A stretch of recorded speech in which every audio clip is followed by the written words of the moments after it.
हाँ जी, अब आप सारे के सारे करना स्टार्ट।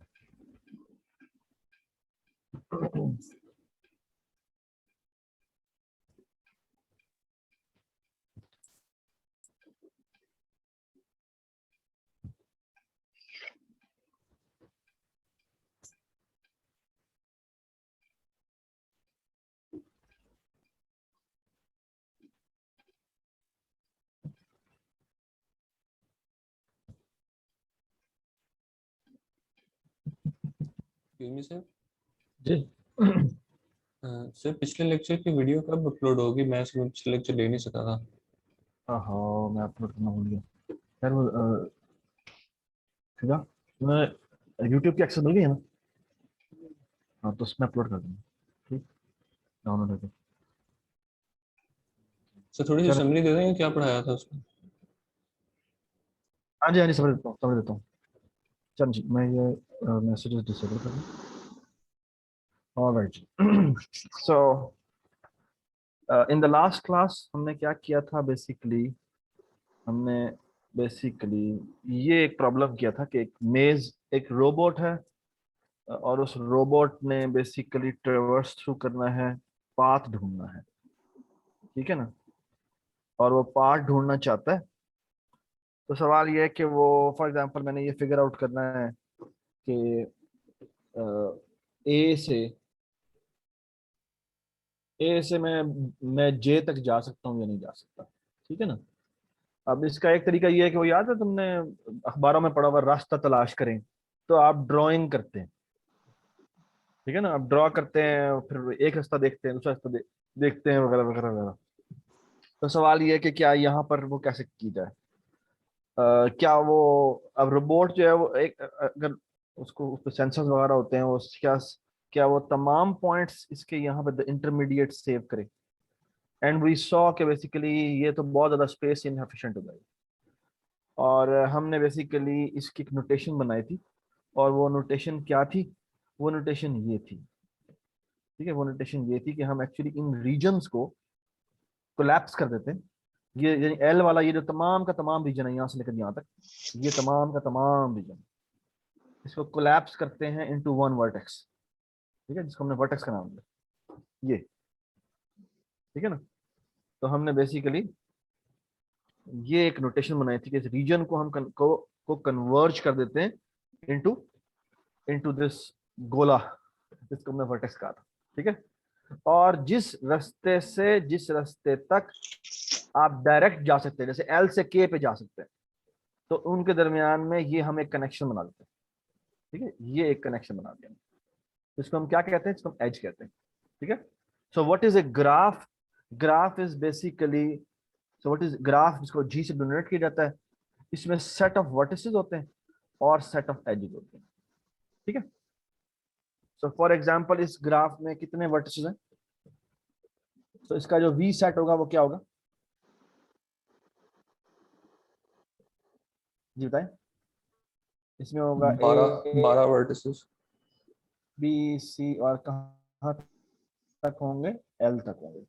ठीक है। और जो एजेस होंगी वो कौन सी होंगी? फिर एज सेट होगा वो कौन सा होगा? एज सेट विल बी, इसको अगर मैं देखूं तो मैं, अगर मैं किससे जाहिर करूं, so basically it's called basically a pair. So basically अगर आप देखें तो ए बी पेयर है। सो ये ए बी पेयर होगा। और कौन सा पेयर होगा भाई? ए सी पेयर होगा। Yes. A A D. D pair होगा। इस तरह ये सारे के सारे पेयर के फॉर्म में पड़ेंगे। ठीक है ना। एक नोटेशन ये है कि ये बेसिकली, तो मेरे बात सुनो, ये जो ई सेट है ये कितना बड़ा हो सकता है? ये कोई तो टाइम डिपेंडेंट नहीं लंबी, है। ये क्या डिपेंडेंट है किस पे?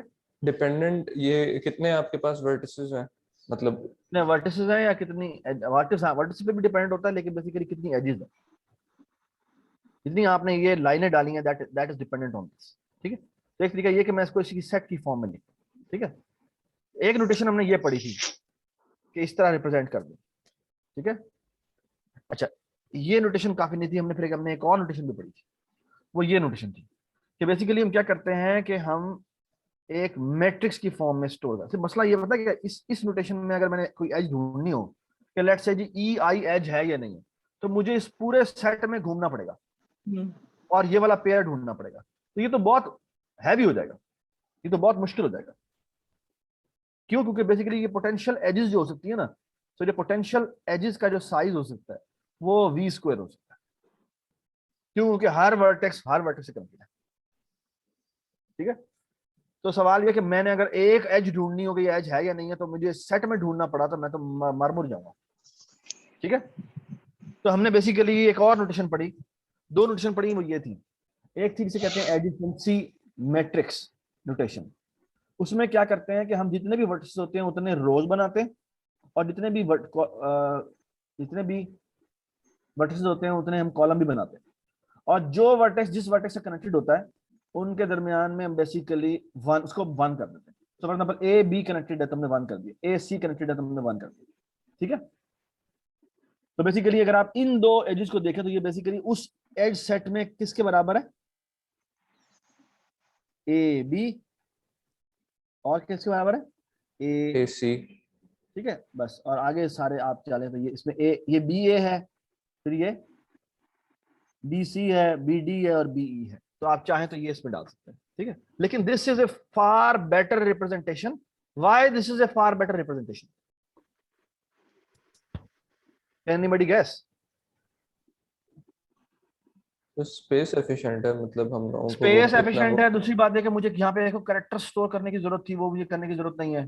ठीक है ना, यहाँ मैंने सिर्फ एक बिटें रखी हुई है, बूल की अरे बनाई हुई है, 2D अरे बनाई हुई है। ठीक है ना, और इसमें अगर मैंने एक एज ऐड करनी हो, ठीक है ना, और वो पहले मौजूद है या नहीं है मुझे वो ढूंढना भी पड़ेगा। तो और इसकी निस्बत तो मुझे तो वो पूरे का पूरा डुप्लीकेट अलाउ नहीं होते ना इसके अंदर, तो मुझे डुप्लीकेट चेक करना पड़ेगा कि इसमें मौजूद है या नहीं है। लेकिन इसके अंदर फायदा क्या है कि अगर मैंने एज ऐड करनी है तो मैं डायरेक्ट उस सिग्नेस पे जाऊंगा और जाकर ऐड कर दूंगा। तो फॉर एग्जाम्पल अगर मैंने ये वाली एज ऐड करनी थी, कौन सी वाली? मैं कहता हूँ मैंने डी जी ऐड करनी है, ये वाली डी जी एच ऐड करनी है। ठीक है, तो मैं क्या करूंगा? डी और जी पे जाऊंगा और यहाँ पर जाके वन कर दूंगा, इसको काटा फिर वन कर। ये कितनी देर में हो जाएगा? एक एज ऐड करना कितना आसान है इसमें? ऑफ वन में हो जाएगा। ठीक है, और सिमिलरली अगर मैं अच्छा, लेकिन ये स्पेस इनएफिशिएंट भी है थोड़ी सी। क्यों? क्योंकि बेसिकली देखो ना, अगर मेरे पास 50 एजेस हैं, मेरे पास let's say number of vertices होते, वो होते let's say n is equal to 1 billion, 1 into 10 फिर raised वो to 9। 1 billion times 1 billion size की तो बनेगी। ये बेसिकली मसला ये है कि ये n स्क्वायर जो है वो हो जाएगा 1 इंटू, एक्चुअली इसको n नहीं कहना चाहिए, खैर बट ठीक है, तो ये हो जाएगा 10⁻⁹ टाइम 10⁻⁹ ये तो इतनी बड़ी स्पेस बन गई। तो अगर 1 GB मेरे नंबर ऑफ पीपल हैं तो 1 गीगा, तो मेरे 10⁻18 की तो सिर्फ ये मैट्रिक्स बन जाएगी। सो बेसिकली हमने लास्ट क्लास में किया था कि ये यही रिप्रेजेंटेशन है, इसको ये बहुत सारे डेटा हमारी एप्लीकेशंस में बेसिकली ये ग्राफ रिप्रेजेंटेशन यूज होती है। जैसे फेसबुक है, Facebook is also a graph representation, और उसमें जो नंबर ऑफ वर्टिसेस हैं वो बेसिकली क्या है? लोगों के अकाउंट। लोगों के अकाउंट, और जो जो लोग आपस में दोस्त हैं वो बेसिकली उनके दरमियान में एजेज हैं। ठीक है ना, और it will be a bidirectional edge, यानी बेसिकली अगर ए बी अगर एज है तो बी ए बी एज हो। ठीक है ना, और फिर हमने देखा था कि जिस तरह इसकी जो ग्राफ्स की एक होती है अंडररेटेड ग्राफ, ठीक है, एक होता है अंडररेटेड ग्राफ, और एक और होता है जिसे कहते हैं डायरेक्टेड ग्राफ। ठीक है, डायरेक्टेड ग्राफ में बेसिकली, और इसमें क्या फर्क होता है कि डायरेक्टेड ग्राफ में अगर ए बी एज है तो बी ए एज होना जरूरी नहीं है। ठीक है, डज इट मेक सेंस? तो ये इस तरह से चल रहा था। अच्छा जी, इसी की अनडायरेक्टेड दूसरी, में AB और BA दोनों अगर हों तो that would count as repetition.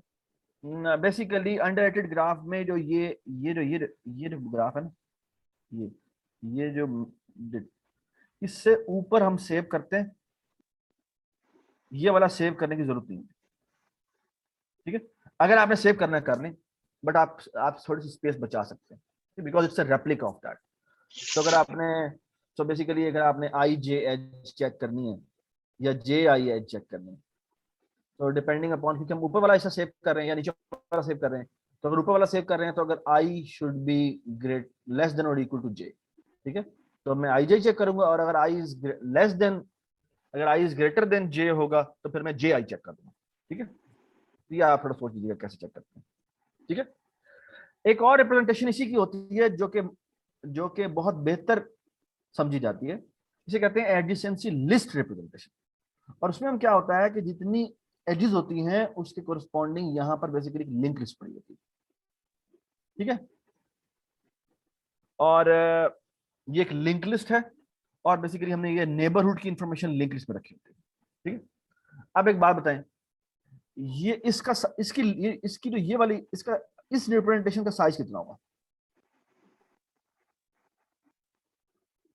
एक तो मैंने ये वेक्टर बनाया हुआ है, ये V वेक्टर का प्लस साइज E। कितना है? हाँ, ये हो जाएगा v प्लस e। ठीक है, इसको हम o लिख देते हैं V प्लस E कैसे होगा?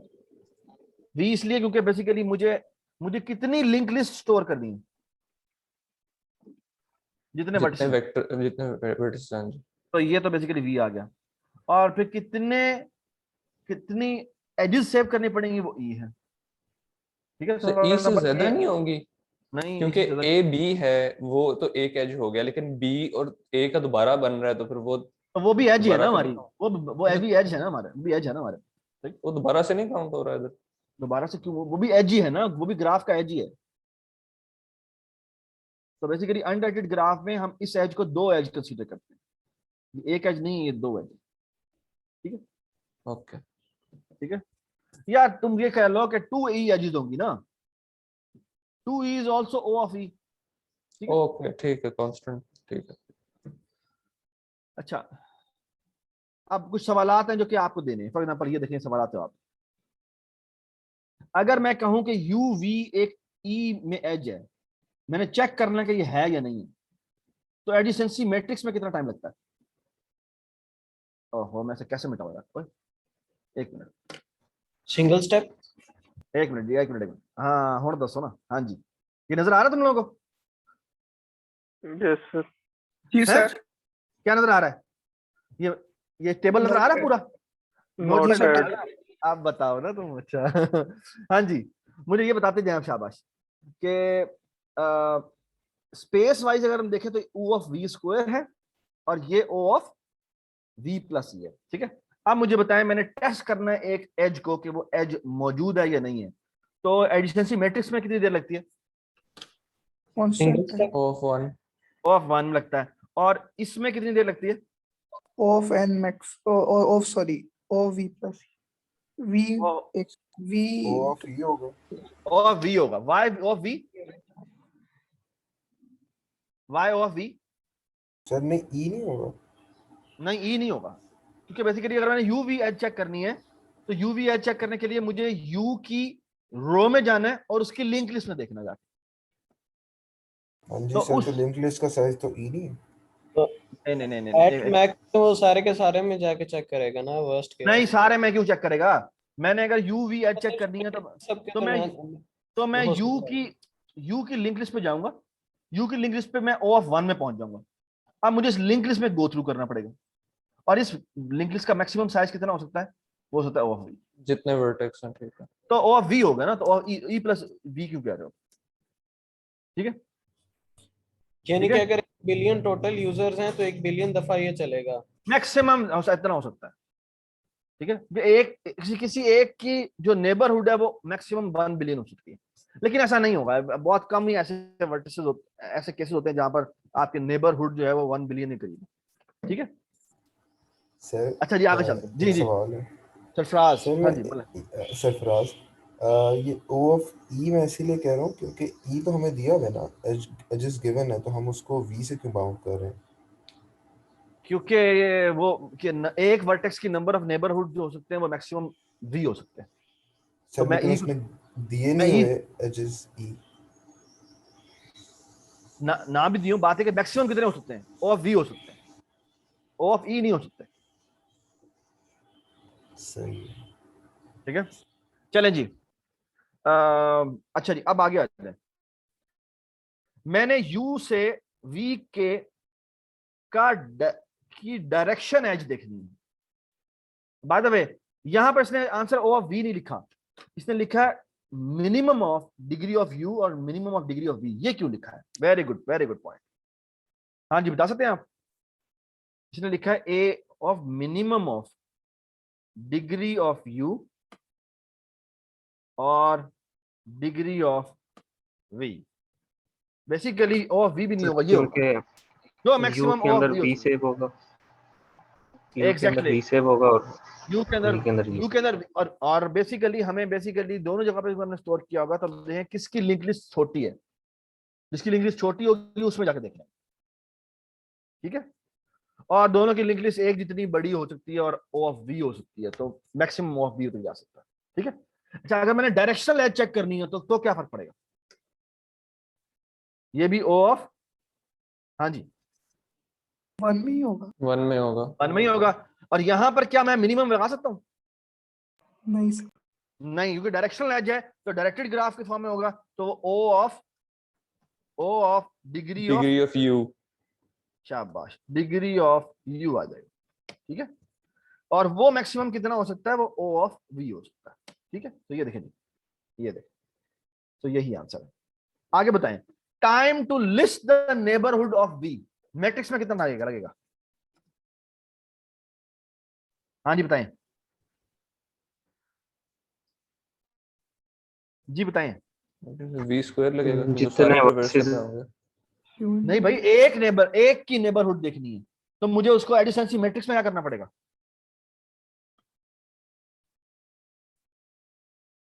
हाँ जी बताएं। वो वी टाइम्स रो या कॉलम प्रिंट करें। B बनेगा। O of basically V time लगेगा। Y V time? क्योंकि एक आपने रो पे जाना है और उसके सारे कॉलम्स प्रिंट कर उसके देना। तमाम के तमाम कॉलम को देखना ही देखना, ठीक है ना, ठीक है। हाँ जी, इधर क्या करेंगे? इधर एक ही स्टेप लगेगा। एक स्टेप लगेगा? नहीं, O of degree of degree of v, ठीक है। और वो मैक्सिमम कितना हो सकता है? वो ओ ऑफ वी हो सकता है, ठीक है। आगे आ जाइए, टाइम टू तमाम लिस्ट, चेक करने हैं। सॉरी, हाँ उसके तमाम वर्टिसेस को देखना पड़ेगा ना, उसकी लिस्ट करनी है। लिस्ट का मतलब है मैंने बस उसकी ऐसे उसमें गो थ्रू करना है, ठीक है, जो हमने डीएफएस में किया था, ठीक है। ये देखें जी, ये आपके सामने नजर भी आ रहा है, ठीक है, डिग्री ऑफ वी, ठीक है। ओ ऑफ 1 यहाँ पे क्यों लिख रहा है, ये पता नहीं?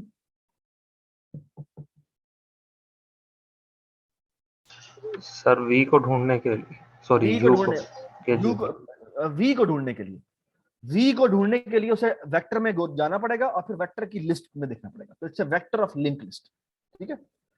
Time to list all edges, ये कितना लगेगा? मैं तो जुबैर बिलाल के थ्रू करवाऊंगा। मैं कुछ नहीं कहा यार ये आवाज आ रही है किसी की ना, जी बताएं जी। Time to list all edges, ये कैसे करेंगे बताएं जी? ऑल एजेस मैंने तमाम के तमाम एजेस को मैंने देखना है। मैट्रिक्स की फॉर्म में कितनी देर लगेगी? हाँ, वी स्क्वायर वी स्क्वायर लगेगा, हमारा ठीक है, टोटल मैट्रिक्स का साइज, ठीक है।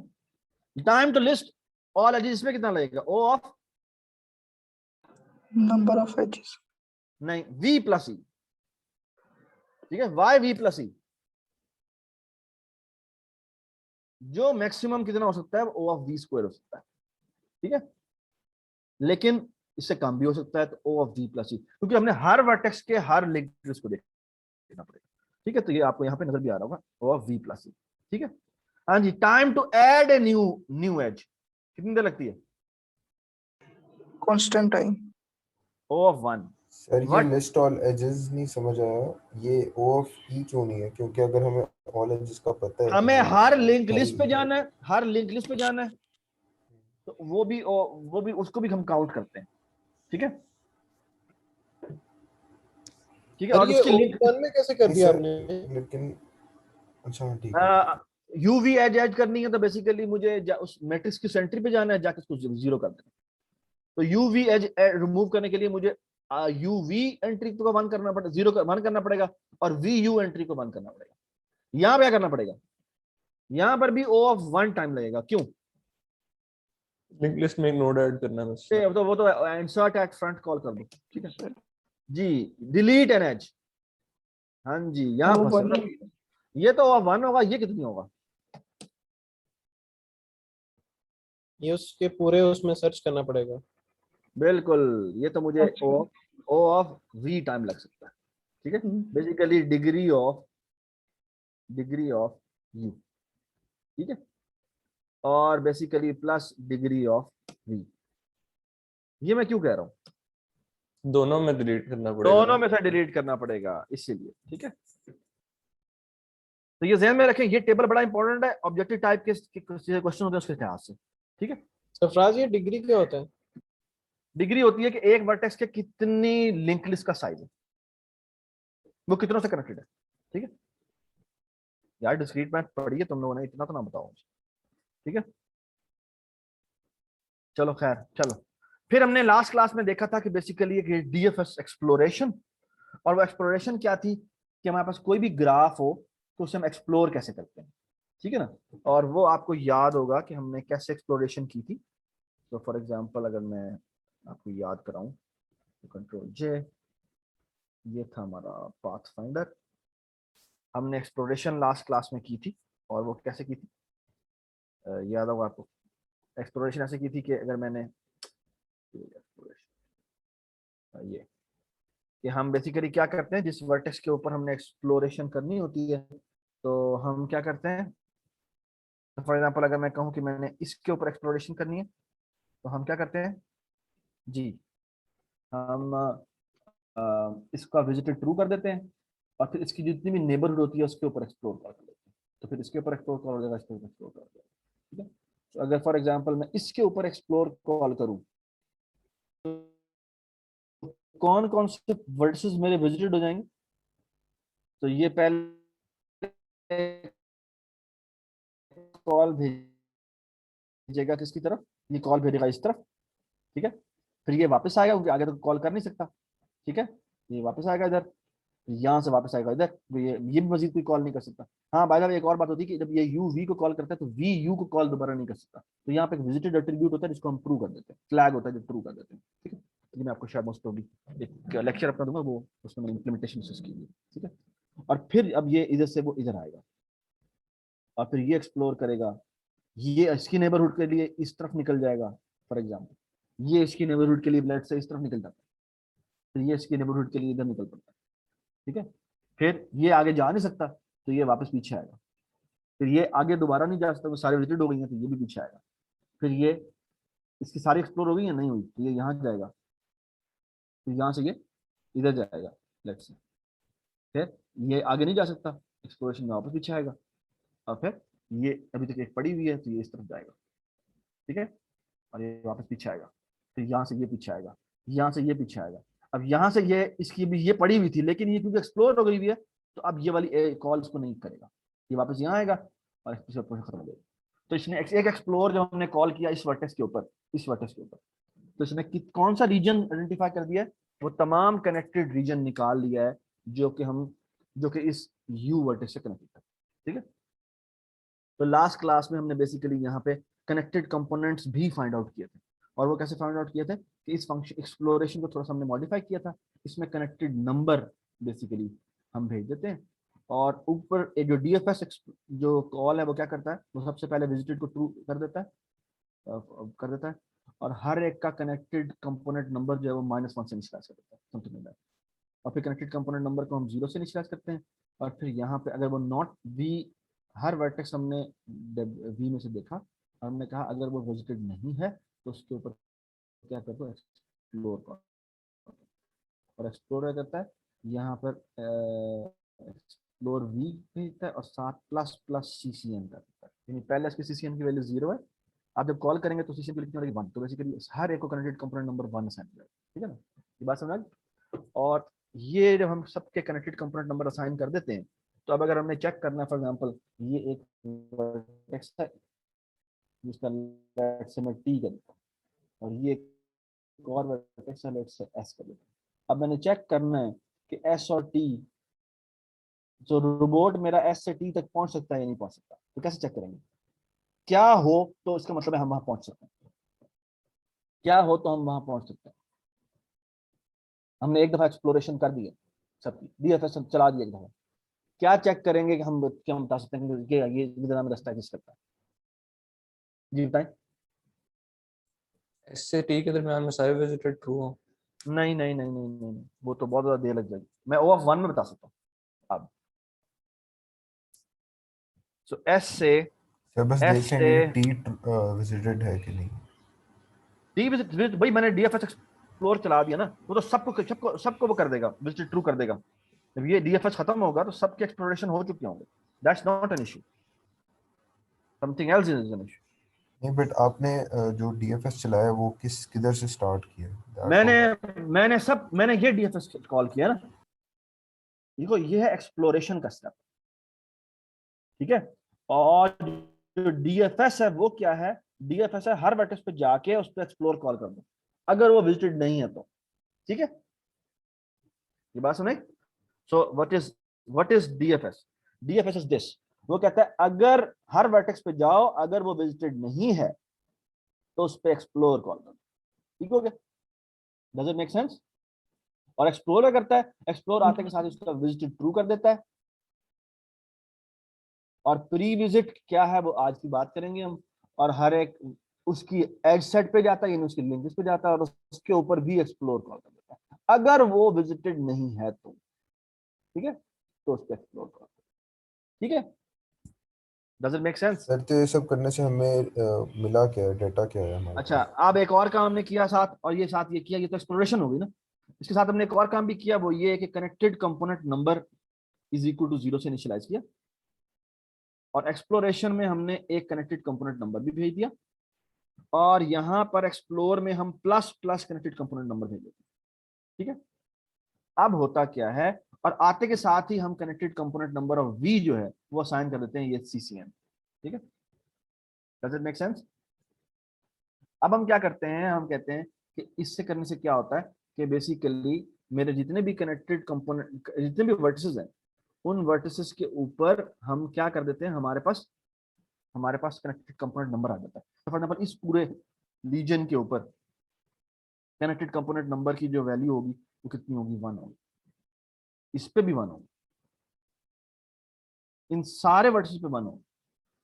और फॉर एग्जांपल सेकंड कॉल जो होती है वो इधर से कहीं होती है, तो ये जो तमाम होगा इसके कनेक्टेड कंपोनेंट नंबर की वैल्यू क्या होगी? 2 होगी। सिमिलरली इसके जो कनेक्टेड कंपोनेंट नंबर होंगे उसकी वैल्यू क्या होगी?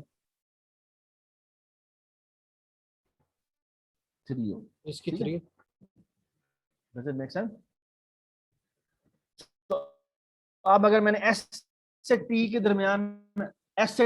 दरमियान में देखना है कि पाथ एग्जिस्ट करता है या नहीं करता, तो it's very easy to check. कैसे? All I have to check is क्या? कनेक्टेड कंपोनेंट नंबर दोनों का सेम है या नहीं। Connected component number of s should be double equal to connected component number of.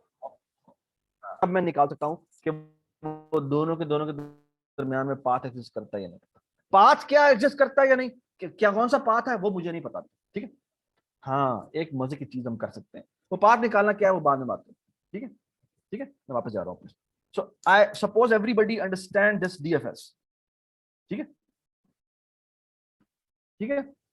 और एक हमने एप्लीकेशन कर ली है, इसको ये एप्लीकेशन कहते हैं, ठीक है। अच्छा, मैं आपको एक बड़ी मजेदार बात बताऊं, इसकी ना एक बड़ी जबरदस्त एप्लीकेशन है। मेरा एक दोस्त है, उसका नाम है काशिफ। उसने ना बेसिकली एक बड़ा मजेदार प्रॉब्लम किया था, और वो मजेदार प्रॉब्लम क्या था?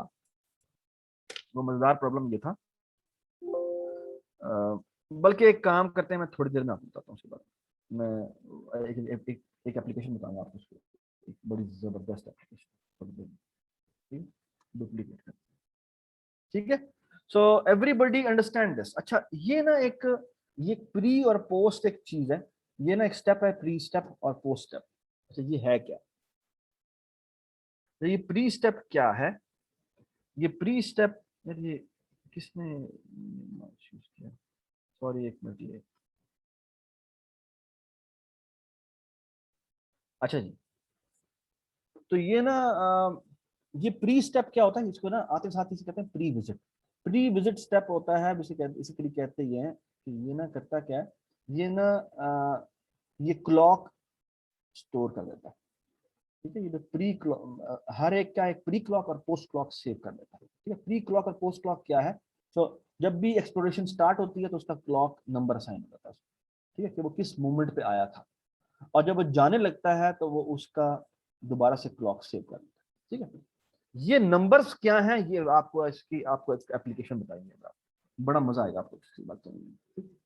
अच्छा अच्छा, आपके सामने मैं एक और इम्प्लीमेंटेशन भी इसी डीएफएस की दे रहा हूँ। ये थी, ये कौन सी बुक में लिखा हुआ है? ये है, इसे कहते हैं डीपीवी वाली बुक, जो वजीरानी की बुक है। ठीक है, मैंने दोनों बुक्स अपलोड कर दी थी। ये वजीरानी वाली जो बुक है उसकी अब मैं आपके सामने, यह है दास गुप्ता पापादिमित्रियो वजीरानी। ठीक है, ये CLRSS, मुझे नाम नहीं पता, ये क्लार्कसन है, ये क्या है नाम पता तुम्हें? मुझे नहीं याद। अच्छा ये देखिए जी, ये जो CLRS की इम्प्लीमेंटेशन दी है वो और भी अच्छी दी है, मुझे ज्यादा अच्छी लगती है। और इसने बेसिकली क्या किया हुआ है, ये देखें, ये डीएफएस है, हर एक के कलर को वो वाइट कर देता है, जिस तरह उसने विजिटेड को ट्रू या फॉल्स किया, और हर एक के पेरेंट को नील कर देता है। ठीक है, सबसे पहले टाइम की वैल्यू को वो 0 कर देता है, और फिर वो कहता है कि हर वर्टेक्स पे जाओ जो ग्राफ का है। ठीक है ना, ये बेसिकली किसको ट्रेवर्स कर रहा है? ये लूप किसको ट्रेवर्स कर रहा है, ये बताएं मुझे। गो टू ईच वर्टेक्स, जी इसका मतलब क्या है?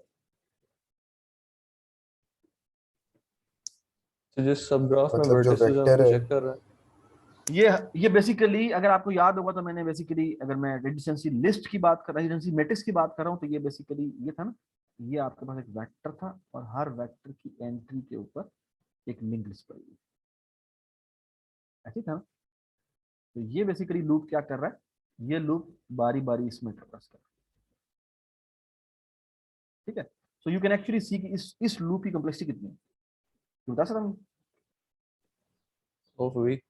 ओ ऑफ वी, शाबाश, ओ ऑफ वी।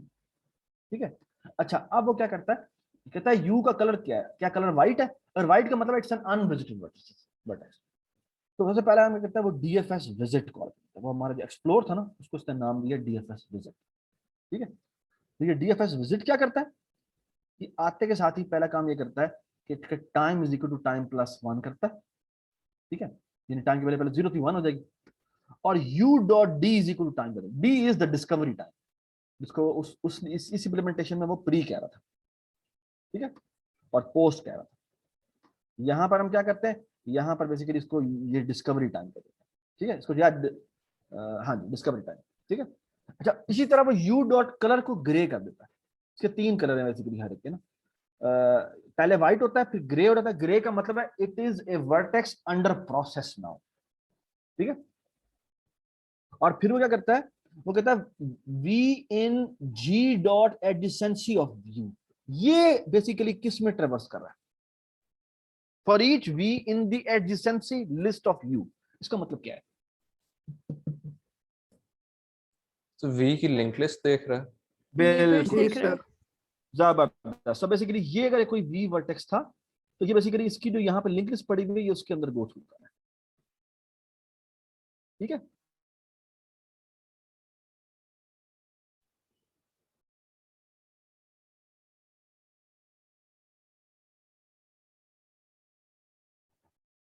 सरफराज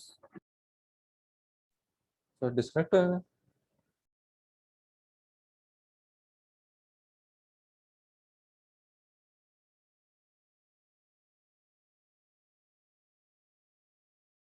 आप डिस्कस। हेलो हेलो, मेरी आवाज आ रही है? हेलो, आपको मेरी आवाज़ आ रही है? हेलो, आवाज आ आपकी रही आवाज है आ रही है। बिल्कुल, लेकिन स्क्रीन स्क्रीन रुकी हुई है।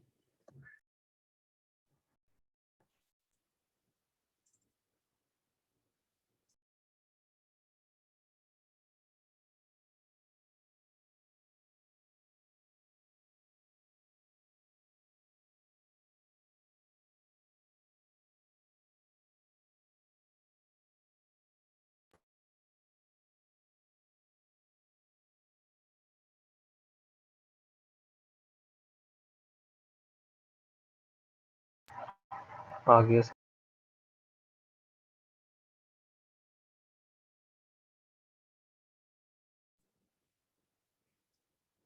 शायद आवाज नहीं आ रही। हाँ जी, अब आवाज आ रही है?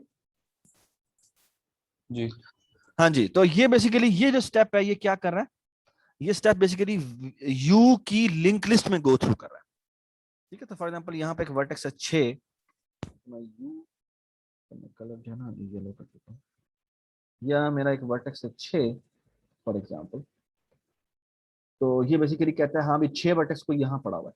वो कहता है हाँ भी देखो 6 वर्टेक्स पहले मेरा विजिट तो नहीं हुआ, अगर विजिट नहीं हुआ यानी वो येलो है, तो फिर करो उसके यू के पेरेंट को, यानी यहाँ पर जो वर्टेक्स है ना, तो बेसिकली होता है कि ना ये वर्टेक्स होता है ना, ये एक स्ट्रक्ट होता है, उसके अंदर बहुत सारी इंफॉर्मेशन होती है, उसमें डी भी होता है, उसमें कलर भी होता है, उसमें पेरेंट का इंफॉर्मेशन भी होती है। याद है मैंने बहुत सारे उसमें एट्रीब्यूट्स डाले थे, मैं आपको दिखा रहा था, मैंने कल आपके सामने इसमें बहुत सारे एट्रीब्यूट्स डाले थे, ये आपके सामने स्ट्रक्ट था, ये वर्टेक्स का बेसिकली क्या होता है, एक स्ट्रक्ट होता है, उसमें बहुत सारी आईडी होती है, उसका बूल विजिटेड होता है, या यहाँ इस इंप्लीमेंटेशन में कलर है, वर्टेक्स पी है जो बेसिकली इसका बता रहा है कि इसका पेरेंट कौन है, कनेक्टेड कंपोनेंट नंबर है, प्री है, पोस्ट है, या इसको ये इस इंप्लीमेंटेशन में डी और एफ कहता है, ठीक है ना, तो ये स्ट्रक्ट होता है बेसिकली।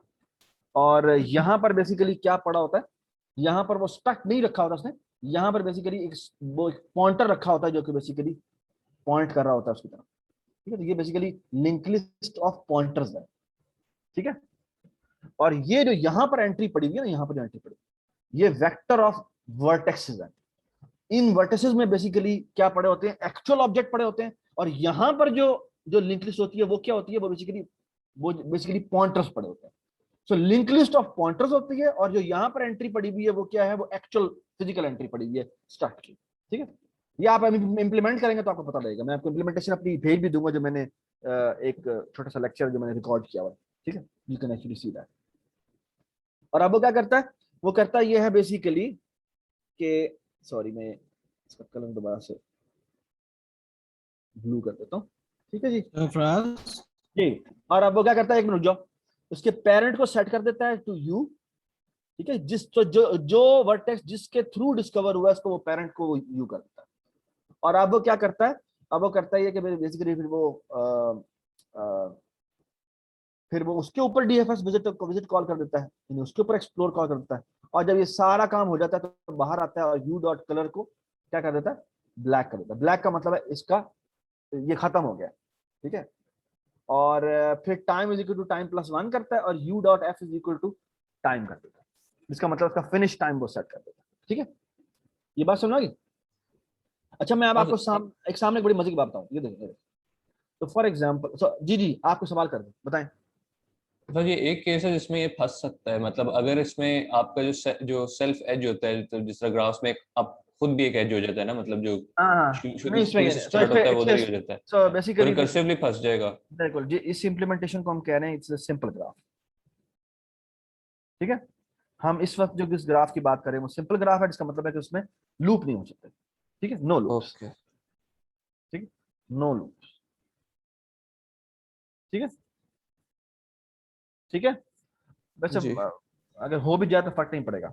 ठीक है, वो क्योंकि कलर उसका पहले ही उसने ग्रे कर दिया हुआ है ना, तो वो अपने आप को कॉल नहीं कर सकता। ठीक है, तो दैट्स नॉट एन इशू। चलिए जी आगे चलते हैं। Everybody understand these two implementations. इस इंप्लीमेंटेशन और इस इंप्लीमेंटेशन में कोई फर्क नहीं है। Do you agree? ये दो बुक्स की इंप्लीमेंटेशन आपको दिखा दी है, और भी सर। ठीक है, दोनों में कोई फर्क नहीं है। The only difference here is कि यहाँ मैंने इसको मॉडिफाई करके इसमें कनेक्टेड कंपोनेंट नंबर डाल दिया। ठीक है ना, जिसको हमने फिर आपको एप्लीकेशन के तौर पर यूज भी किया। ठीक है, ऑल राइट। अच्छा, मैं अब आपके सामने एक बड़ी मजेदार बात बताता हूँ। So look at this. ये आपके सामने एक ग्राफ है। इस ग्राफ के ऊपर मैं अब आपका डिस्कवरी टाइम लगाना चाहता हूँ। तो फॉर एग्जांपल मैं ए के ऊपर मैंने बेसिकली एक्सप्लोरेशन कॉल की। ठीक है, तो मेरा डीएफएस चल रहा है, लेकिन अब ये मेरे पास जो इनपुट में ग्राफ मिला है वो डायरेक्टेड ग्राफ है। क्या है? डायरेक्टेड ग्राफ है। ठीक है, मेरे इनपुट में जो ग्राफ मिला है मुझे डायरेक्टेड ग्राफ मिला है। ठीक है, अच्छा मैं ना यहाँ पर ये कहां तक जाता है, GH तक जाता है। मैं इसमें 2 वर्ड्स और भी ऐड करता हूँ। लेट्स से ये इसका नाम रखते हैं HI और ये है J। ठीक है, तो ये और ये एक एज आ रही है। ठीक है, ठीक है, ऑल राइट जी।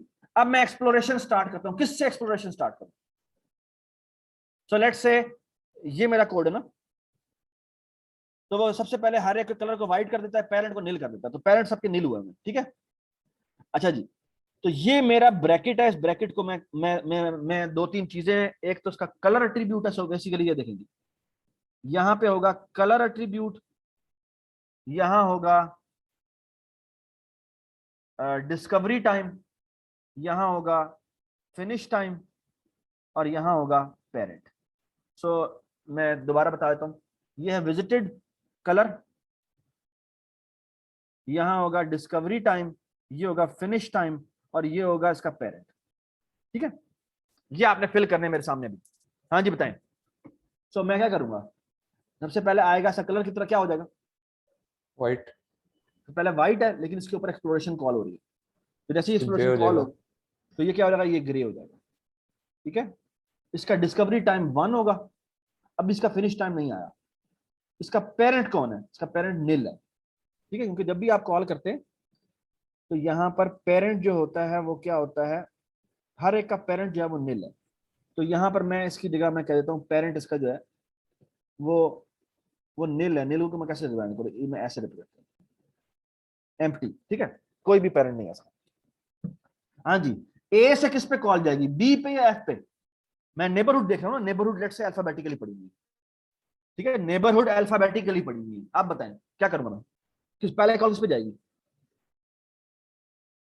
बी पे कॉल जाएगी या एफ पे जाएगी या सी पे जाएगी, बी पे, अल्फाबेटिकली पढ़ा हुआ है तो बी पे पहले कॉल जाएगी, तो मैं बी पे चला जाता हूँ।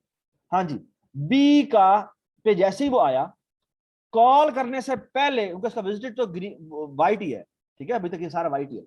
हाँ जी, लेकिन इसका पेरेंट सेट हो जाएगा। पेरेंट क्या होगा इसका, 2 किधर से आ गया, पेरेंट क्या होगा, सॉरी ए ए इसका पेरेंट होगा, ठीक है।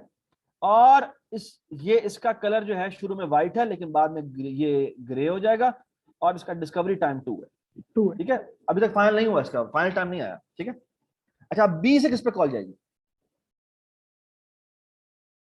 बी है ही एक एज, तो इधर से ई पे आ जाएगा, ठीक है। तो इस पे ये भी ग्रीन ग्रे हो जाएगा, आते के साथ ही ग्रे कर देगा। ये इसका डिस्कवरी टाइम 3 है, इसका पेरेंट कौन है, बी, ठीक है। और बेसिकली इसका भी फिनिश टाइम नहीं आया, ई से एफ पे भी जा सकता है, जी पे भी जा सकता है, एच पे भी जा सकता है, तो किस पे जाएगा पहले, कौन सी एज ली है, तो एफ पे पहले जाएगा। या मैं ना साथ एक और काम भी कर रहा हूँ, जो जो एज मैं लेता जा रहा हूँ उसको मैं ना उसको मैं बेसिकली ग्रीन ये जो भी कलर कर देता हूँ, ठीक है। तो मैंने ये एज ली थी, ठीक है, मैंने ये एज ली थी, और मैंने अब एफ पे जाएगा, जी पे जाएगा, और एच पे जाएगा, या किसी पे भी जा सकता है। जी बताइए। अल्फाबेटिकली देख रहे हैं तो एफ पे नहीं जाना चाहिए पहले। अच्छा, एक और सुनो, लेट्स से कि मैं कहता हूं कि मेरे पास एक और एज भी यहां पड़ी हुई थी, और वो एज ये थी, ये एज भी पड़ी हुई थी, तो ये इन्फिनिट लूप में तो नहीं फंस जाएगा, नहीं वो अब क्योंकि वो वाला एज हमने पहले देख लिया हुआ है। तो उसका एज तो नहीं कलर देखा चेंज हुआ, हो चुका हुआ है। वेरी गुड, क्योंकि ये एज वो ये कॉल नहीं जाएगी, क्यों, क्योंकि बेसिकली ये ग्रीन हो चुका हुआ है, ग्रे हो चुका हुआ है, तो वो देखता है वो व्हाइट होना चाहिए, तो बाय डिफॉल्ट सब व्हाइट है, ठीक है, तो ये कॉल नहीं जाएगी, there is no need to worry about it. ये इन्फिनिट लूप में फंसने का समझने का तरीका है। हाँ जी, तो इसका मतलब बेसिकली ये एफ पे कॉल जाएगी, ठीक है। एफ पे कॉल जाने का मतलब बेसिकली क्या है कि इसका पेरेंट सेव हो जाएगा ई का, स्टार्टिंग टाइम और फिनिश टाइम क्या होंगे, स्टार्टिंग ये ग्रीन हो जाएगा, ग्रे हो जाएगा, और इसका स्टार्टिंग टाइम हो जाएगा 3 के बाद क्या आता है 4। एफ से कॉल जी पे जाएगी, ये आ जाएगा जी ग्रीन ग्रे 5, और इसका पेरेंट कौन है, इसका पेरेंट एफ, ठीक है। इससे कॉल आगे जाएगी या नहीं जाएगी, नहीं जाएगी, नहीं जाएगी, तो ये यहां से वापस पलटेगा, लेकिन वापस पलटने से पहले इसका फिनिश टाइम होगा, जो कि होगा कितना 6, ठीक है। यू कैन एक्चुअली सी कि यहाँ पे देखें, ये इसका फिनिश टाइम इसमें लिखा हुआ है, ठीक है। ये वापस आएगा, एफ की कोई और कॉल पड़ी हुई है, हाँ हाँ पड़ी हुई है, कौन सी कॉल पड़ी हुई है, ये बी वाली रहती थी, बी वाली, लेकिन जाएगी, बी वाली जाएगी नहीं, जाएगी नहीं, ये बी वाली वो पहले चेक करेगा, फिर वो ये जी वाली चेक करेगा, ठीक है, ठीक है। तो इसका भी फिनिश टाइम आ गया जी, ये भी 7 हो गया, यहां से कॉल वापस जाएगी, यहां आया, इसने बताएं मुझे एफ की कॉल कर दी थी, ये जी की कॉल करेगा या नहीं करेगा? नहीं करेगा। नहीं करेगा, क्यों? क्योंकि अब ये जी जो है वो डिस्कवर हो चुका है। बाद में इसका कलर अब ग्रीन ग्रे नहीं रहा, इसका कलर अब क्या हो Black गया? हो जाएगा। ब्लैक हो चुका है। ब्लैक हो ही जा रहा। इसका भी ब्लैक हो चुका है, ठीक है। तो ये कॉल नहीं कर सकता है, तो ये नहीं खरीदा, लेकिन ये कॉल होगी। और यहाँ पे क्या आ जाएगा? यहाँ पर आ जाएगा क्या? ये भी ग्रे हो जाएगा। इसका स्टार्टिंग टाइम आ जाएगा जी 7 के बाद कितना आता है जी? 8 आ जाएगा। ये इसका पेरेंट कौन है जी? पेरेंट ई है। और इसी तरह ये क्या आ जाएगा? ये 9 आ जाएगा, ये वापस आएगा। अब यहाँ पर 10 आएगा। तो ई के ऊपर आप देख सकते हैं 310 लिखा हुआ है, ठीक है। ठीक है, इसमें उसने कलर नहीं डाला हुआ और इसने पेरेंट नहीं डाला हुआ, पेरेंट मैंने डाल दिया, ठीक है। वो वापस आता है और इस तरह से, ठीक है। अब मजे की बात आता है, ये जो पेरेंट की इंफॉर्मेशन है ये बड़ी जबरदस्त इंफॉर्मेशन। क्यों? कि फॉर एग्जांपल अगर मैं कहता हूं कि मैंने पाथ निकालना है फ्रॉम ए टू जी, ठीक है ना, ए टू जी मुझे पाथ निकाल के दिखाओ, कैसे निकालेंगे? जी के पास क्या? पेरेंट से देखेंगे, जी के जी, बाद उसका तो पेरेंट जी, देखेंगे। Very good. हम जी का पेरेंट देखेंगे जो कि एफ है, एफ का पेरेंट देखेंगे जो ई है, ई का पेरेंट देखेंगे क्या है जी? बी है, बी का पेरेंट देखेंगे क्या है? ए है, ए का पेरेंट देखेंगे क्या है? नल है। So we stop. और बेसिकली इसको स्टैक में पुश कर दो। स्टैक में पुश करने का फायदा क्या है? बेसिकली आपके पास पाथ पड़ा हुआ है इन रिवर्स ऑर्डर, यानी कि पहले ए पड़ा हुआ है, फिर बी पड़ा हुआ है, फिर ई पड़ा हुआ है, फिर एफ पड़ा हुआ है, फिर जी पड़ा हुआ है। Does it make sense? So अगर मैं कहता हूं ए से एच तक का पाथ निकालें, तो मैं एच पे जाऊंगा और मैं एच का पेरेंट चेक करूंगा, फिर ई का पेरेंट चेक करूंगा, फिर बी का पेरेंट चेक करूंगा, और फिर ए का पेरेंट मेरा नहीं है तो मेरा आंसर आ जाएगा। Does it make sense? लेकिन अगर आप नल की बेस पे रोक रहे हैं तो फिर तो अगर लेट्स से हम लोग डी से स्टार्ट करते हैं मैं तो डेस्टिनेशन, फिर तो वो रुक जाएगा। एग्जैक्टली। तो वो नहीं, तो बेसिकली यहाँ पर एक इंपॉर्टेंट कैच है, और वो कैच ये है कि यहां से पाथ, जो पाथ की इंफॉर्मेशन सेव हुई है वो सारे ए से पाथ है। अगर मैं कहूं मैंने सी से एच पे जा सकता हूं या नहीं जा सकता, तो वो मैं नहीं निकाल सकता इससे। वो तब होता अगर मैंने सी पे एक्सप्लोर कॉल किया होता। Does it make sense? Sir एक तरीके से वैसे कर तो सकते हैं कि आप एंडिंग वाले से स्टार्ट करें, आप जाते जाएं जब तक आपके पास कोई ऐसा नहीं आया था जिसका पेरेंट वही है जो कि आपका स्टार्टिंग वाला है। ये अंडररेटेड केस, अंडररेटेड ग्राफ के केस में ये बात ठीक है, वरना ठीक नहीं है, ठीक है। इसमें कैसे सही नहीं है? इसलिए बताओ ना, मुझे बताओ क्या मुझे से बताओ क्या एच से सी पे कोई पाथ एग्जिस्ट करता भी है? नहीं करता। नहीं, एच से सी की तरफ नहीं करता। नहीं करता, ठीक है ना, दैट्स द रीजन। ओके। हाँ, सी से एच की तरफ करता है, लेकिन वो बड़ा अजीब सा पाथ है। वो बेसिकली ये है, और फिर यहां से चले जाओ। ये बात सुने? तो डायरेक्टेड केस में, डायरेक्टेड ग्राफ के केस में ये चीजें डिफरेंट हो जाती है, ठीक है। Does it make sense? Yes जी सर। जी, तो ये हमने बेसिकली ये कर लिया, ठीक है। अच्छा, मैं आपसे एक बड़ा स्क्रीन स्टक हुई। नहीं चल रही है। ये तुम दोबारा कनेक्ट हो, ठीक है। अच्छा, मैं अब आपके सामने बड़ी मजे की बात बताता हूं, और मजे की बात ये है कि अगर आप ग्राफ की रीलेबलिंग कर दें तो डीएफएस ऑर्डर बदल जाएगा। डीएफएस ऑर्डर का मतलब बेसिकली क्या है कि ये जो नंबर्स उसके ऊपर आए थे वो नंबर्स बदल जाएंगे। फॉर एग्जांपल ये देखेंगे, अगर मैं ए इसको कह दूं, बी इसे कह दूं, सी इसे कह दूं और डी इसे कह दूं, तो डीएफएस नंबर मेरे ये आएंगे। ए आएगा 1, 1 से फिर 2 पे आया, 2 से फिर 3 पे आया, फिर ये आगे नहीं जा सकता, ये आगे नहीं जा सकता, तो यही 4 हो गया, फिर वापस गया, ये 5 हो गया, 6 हो गया, और ये, ठीक है। तो ये मेरे देखें लेबल्स डिफरेंट है। ये लेबल्स डिफरेंट होने से मेरे ये नंबर्स आए 1, 8, 2, 7, 3, 4 और 5, ठीक है ना। और अब अगर मैं फॉर एग्जांपल लेबल्स ये बदल दूं, ये इसको ए कर दूं, उसको बी कर दूं, फिर देखिए मेरे लेबल्स बदल जाएंगे। ये बात समझ आई? ठीक है। तो मेरे अगर मैं एक ग्राफ की लेबलिंग जैसे करूंगा उसके हिसाब से बेसिकली मेरे डीएफएस ऑर्डर्स निकलेंगे, ठीक है ना। ऑर्डर का मतलब बेसिकली ये जो ए बी फिनिश टाइम और डिस्कवर टाइम है, इसकी बात कर रहा हूं, ठीक है। ये बात समझ में आ गई? ये जो एक्सप्लोरेशन के पॉइंट्स हैं वो डिफरेंट हो जाएंगे, ठीक है। अच्छा, मैं अब आपके सामने एक बड़ी मजेदार इंफॉर्मेशन बता रहा हूँ। ये इंफॉर्मेशन बड़ी जगहों पे यूज होती है। ये हमारे आपके ये टर्मिनोलॉजी जो है ना वो यूज करेंगे एक्सरसाइज के अंदर, जो आपका होमवर्क है।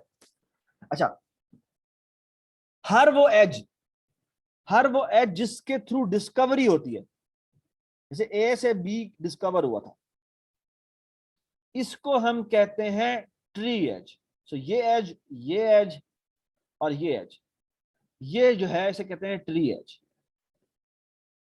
ठीक है, ट्री एज का मतलब बेसिकली क्या है कि जो डीएफएस एक्सप्लोरेशन है वो बेसिकली बैक एंड पे एक ट्री निकाल रहा होता है, और वो ट्री की इंफॉर्मेशन पेरेंट्स में सेव होती है। तो बाकी तमाम एजेस को वो तकरीबन भूल जाता है, लेकिन बैक एंड पे उसने बेसिकली पेरेंट्स में जो इंफॉर्मेशन सेव की होती है वो एक ट्री की इंफॉर्मेशन है, उसमें लूप नहीं होगा। ठीक है ना? डू यू एग्री कि उसमें लूप नहीं होगा? उसमें लूप क्यों नहीं होगा? लूप का नंबर, हमें नंबर ही कोई नहीं पता अभी। नहीं, हम जब ये देखो ना, ये जब हम डीएफएस कॉल करते हैं तो ये डीएफएस में ये पेरेंट की इंफॉर्मेशन वो सेव करता है ना, ये पेरेंट की इंफॉर्मेशन। तो मैं कह रहा हूँ ये जो पेरेंट्स की इंफॉर्मेशन उन्होंने सेव की है ना, इसमें उन्हीं एजेस को अगर मैं देखूं ग्राफ, तो उसमें लूप कोई नहीं होगा। लूप इसलिए नहीं होगा कि that's how our algorithm works. वो अनविजिटेड वर्टेक्स की तरफ तो जाता है, बट ऑलरेडी विजिटेड वर्टेक्स की तरफ नहीं जाता। ठीक है ना? तो उसका पेरेंट सेव नहीं होगा, तो कभी भी इसके अंदर साइकिल नहीं हो सकता। ठीक है? तो बेसिकली ये जो एज होती है, जो कि हम जिसके थ्रू हम एक्सप्लोरेशन बिगिनिंग करते हैं, उसे हम ट्री एज कहते हैं। अच्छा, अब सुने बात गौर से। सर हर वो एज, अच्छा सुने बात, हर वो एज जो बेसिकली एक ऑलरेडी विजिटेड की तरफ जाए और अभी तक उसकी एक्सप्लोरेशन चल रही है, जैसे ना ए से बी पे गया, बी से सी पे गया, सी से ये ए पे आ सकता था लेकिन नहीं आया। क्यों नहीं आया? क्योंकि अभी तक ए अब वाइट नहीं रहा। ठीक है ना? तो इसे हम कहते हैं कि ये कौन सा एज है? ये बैक एज है। क्या कहते हैं? Back edge. ठीक है। और एक इंपॉर्टेंट बात कि अगर आप इसका डिस्कवरी टाइम देखें, तो इसका डिस्कवरी टाइम और इसका डिस्कवरी और फिनिश टाइम जो है, इसके अंदर एक बड़ी इंपॉर्टेंट चीज होगी। वो क्या होगी? ये देखें, गौर से देखें, ये तस्वीर देखें। ये है 1-8 और ये है 3-4। ये बड़ी इंपॉर्टेंट इंफॉर्मेशन है। वो क्या इंफॉर्मेशन? ए का डिस्कवरी टाइम हमेशा सी से लेस होगा, और फिनिश टाइम बड़ा होगा। बेसिकली इसका मतलब ये है कि जो सी है ना, वो पूरा का सी का जो इंटरवल है वो ए के इंटरवल में पूरा का पूरा कंटेन होगा। और इसी तरह ये भी देखें, ये जो बी से सी पे कॉल गई है, ये भी ये जो 3-4 है, ये पूरा का पूरा इसमें कंटेन है। So you can actually see की जो पेरेंट होता है ना, वो हमेशा कंटेन करता है इसके अपने चिल्ड्रन को। ये समझ में आई बात या नहीं समझ में आई? सो जो पेरेंट का इंटरवल है वो चिल्ड्रन के इंटरवल को कंटेन करता है, पूरा का पूरा कंटेन करता है। ठीक है? ये बात समझ में आई? जी। ठीक है। तो ये बड़ी इंपॉर्टेंट इंफॉर्मेशन थी। और ये देखें, गौर से मेरी बात सुने। अच्छा, ये जो डी है, डी से ऐसी एज आ रही है सी की तरफ, लेकिन सी की एक्सप्लोरेशन पूरी की पूरी हो चुकी थी। ऐसी एज जो इस तरह जा रही हो कि बेसिकली वो ऑलरेडी एक्सप्लोर्ड हो चुका हुआ है, लेकिन वो उसकी एक्सप्लोरेशन खत्म हो चुकी थी। ए में उसकी एक्सप्लोरेशन खत्म नहीं हुई थी, उससे हमने कहा था कि ये कौन सी एज है? बैक एज है। और वो एज जो कि एक ऑलरेडी एक्सप्लोर की तरफ जाए लेकिन वो फिनिश हो चुका हुआ, तो ऐसी एज को हम कहते हैं कौन सी एज? Cross as. ठीक है? ये बात समझ आई? लेकिन एक और मसला भी है फिर इसको। ये जो एज है जो कि ए से डी की तरफ जा रही है, ये भी इसी तरह की इंफॉर्मेशन है। क्यों? क्योंकि ए से ये अब डी की तरफ दोबारा नहीं जा सकता, तो इसे हम फॉरवर्ड एज कहते हैं। तो फॉरवर्ड एज और क्रॉस एज तो एक जैसी हुई नहीं? जी नहीं, there is a difference between the two. ये जो डी है और ये जो सी है, इनके अगर आप फिनिश टाइम देखें, लेके लुक एट दिस, ये है 3 4 और ये है 5 6। सर मुझे बताएं क्या इन दोनों के दरमियान में कोई ओवरलैपिंग रीजन है? नहीं ये सर। 3 नहीं है, लेकिन अगर आप इन दोनों को देखें तो इनके दरमियान में ओवरलैपिंग रीजन है। यस, 5 6 पूरा का पूरा 1 8 में कंटेन है। यानी basically A is somehow the parent, the ancestor of D. तो अगर वो पूरा का पूरा उसका जो इंटरवल उसके अंदर कंटेन है तो हम उसे कहेंगे क्या कि ये बेसिकली कौन सी एज है? फॉरवर्ड एज है। ठीक है, अच्छा आप मेरे पास C3 4 है और D5 6 है, तो C भी उसके अंदर कंटेन नहीं हुआ और D के अंदर कहां कंटेन हुआ है? कहां कंटेन हुआ है? ये D के अंदर 5 से शुरू हुआ और 6 पे खत्म हुआ, जी। और ये 3 पे शुरू हुआ और 4 पे खत्म हुआ। तो अगर मैं इंटरवल ये टाइम की लाइन देखूं तो जो C है वो कहीं 3 पे अपीयर होता है और 4 पे खत्म हो जाता है। ओके ओके ओके, ठीक है, मैं गलत देख रहा था। और अगर मैं 5 को देखूं तो बेसिकली ये कहीं 5 से शुरू होता है और 6 पे खत्म हो जाता है। तो ये इनके और अगर मैं A को देखूं तो ये 1 से शुरू होता है और 8 पे खत्म होता है, तो ये कंटेन करता है। ठीक है ना? ओके ओके, ठीक है, तो ये बात समझ आ गई।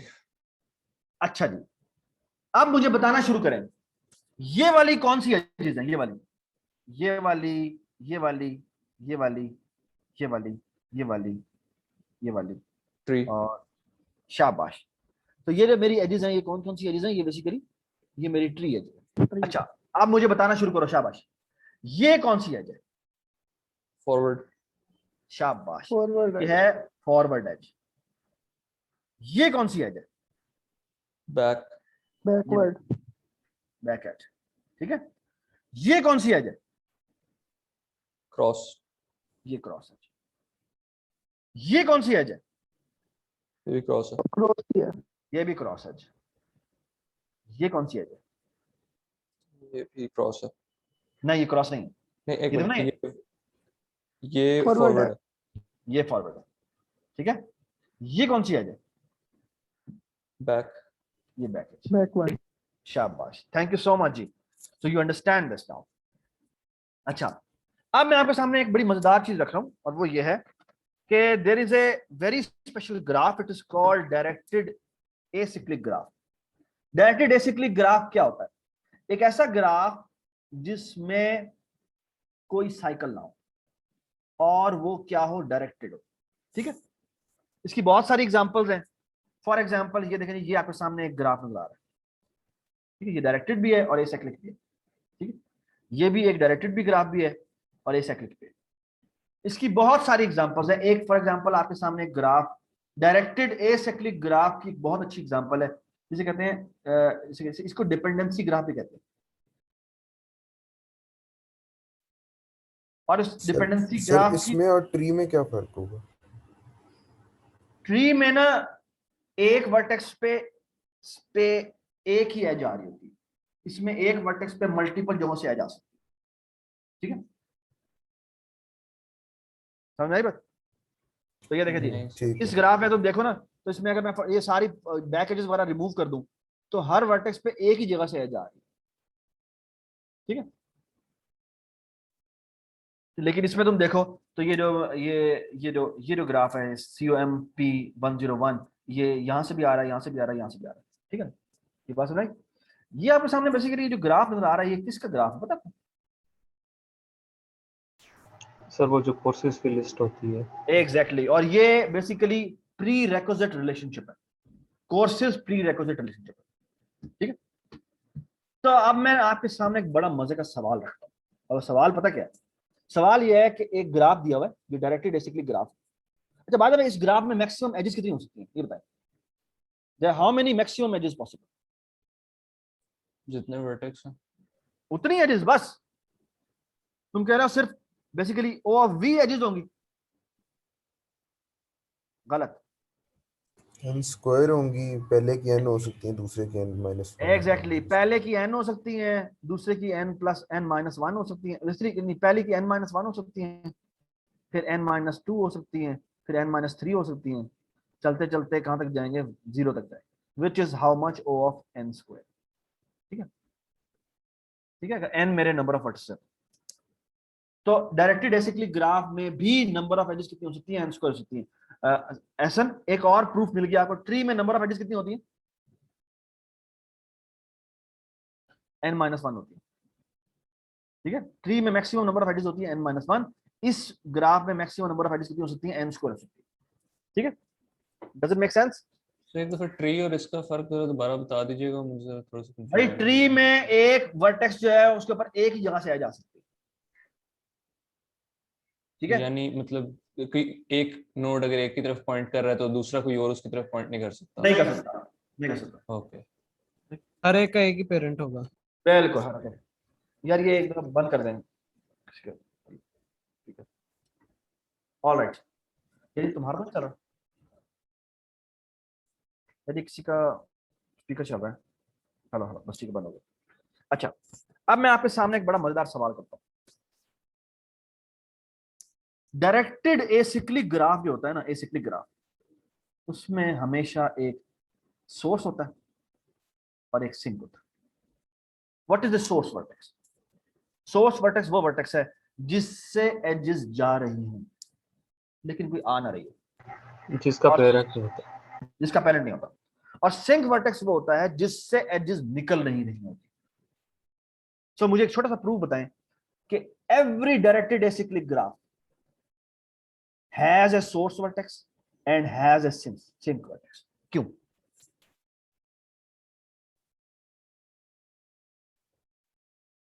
साइकिल नहीं है तो एक ना एक तो जी साइकिल नहीं है ना इसमें, सो एक ना एक सोर्स जरूर होगा। एग्जैक्टली, साइकिल नहीं है तो इसका मतलब है आपने कहीं ना कहीं से शुरू तो करना है ना। और दूसरी बात है कि सिंक वर्टेक्स भी जरूर होगा। क्यों? क्योंकि अगर एक ना सारे वर्टेक्स से वापस एज जा रही है तो इसका मतलब है साइकिल होगा। तो फिर वो डायरेक्टेड एसिक्लिक ग्राफ है। Does it make sense? अब मैं मजे की बात पूछता हूं आपसे, मुझे बताएं सोर्स की वजह इतनी समझ नहीं आई, सोर्स क्यों? सिंक की वजह समझ में आ गई? हाँ जी, उसकी और तो सोर्स की भी आ जाना चाहिए। देखो सिंक ना, की अगर तो हर ऑब्वियस है ना, वो जो अभी आपने बताया कि अगर साइकिल बन जाएगा पॉसिबल ना। नंबर ऑफ पॉसिबल एजेस निकालें तो आखिरी की जीरो ही एग्जैक्टली आती है। एग्जैक्टली। तो और एक ना एक ऐसा होगा, एक नहीं मल्टीपल ऐसे हो सकते हैं जिनसे शुरू होगा ग्राफ। ऐसा नहीं हो सके उसके ऊपर भी कोई चीज हो, ठीक है। क्योंकि उसमें क्या कहते हैं, अगर उसकी तरफ कोई आ जाएगा आगे से ही कहीं तो वो साइकिल बन जाएगा। तो वो भी साइकिल बन जाएगा। साइकिल होते नहीं है एक्चुअली अगर मैं मजे की बात बताऊं, इसी ग्राफ को रिवर्स कर दो। रिवर्स करने का मतलब क्या है? रिवर्स करने जिस का तरफ जा रहा है उससे उल्टी तरफ चला जाए। एग्जैक्टली। तो सिंक बेसिकली जो है सोर्स। अगर तुम देखो ना तो अब वही बात दोबारा यहां पर वैलिड हो जाएगी। जो सोर्स होगा वो सिंक बन जाएगा, है ना। जी सर।